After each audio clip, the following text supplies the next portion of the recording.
Hi there, my name's Tristan Peat, and this is my lab 2.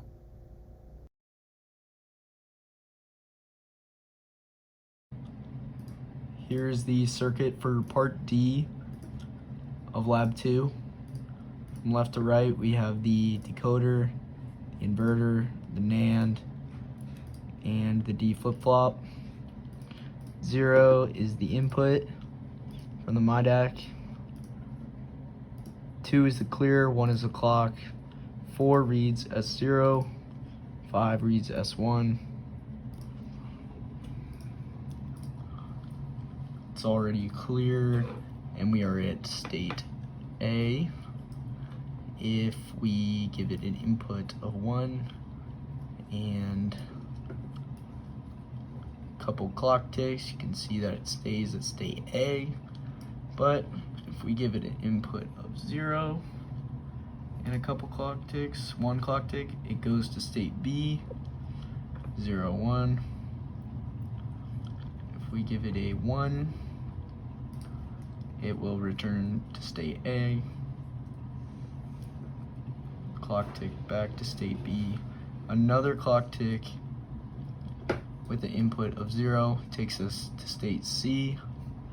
And from there, if we give it an input of 0, it will stay at 0 for all these clock ticks until we give it an input of 1, where it returns to state A.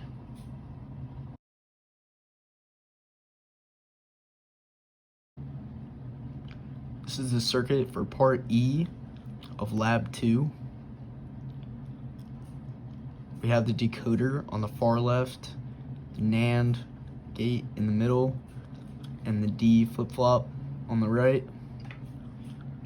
We have the S0 state hooked up to the 4 pin and the S1 hooked up to the 5 pin. You can see they wrap back around here.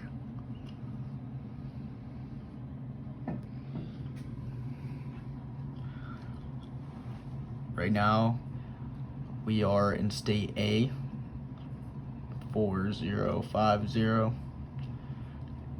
If we give it an input of 1 and 1 clock tick, now we are at state B, 0, 1.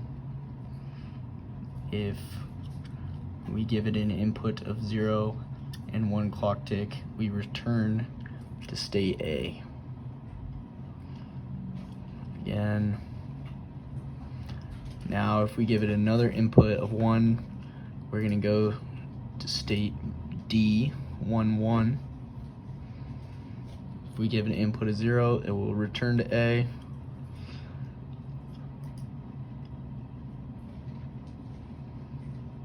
One clock tick.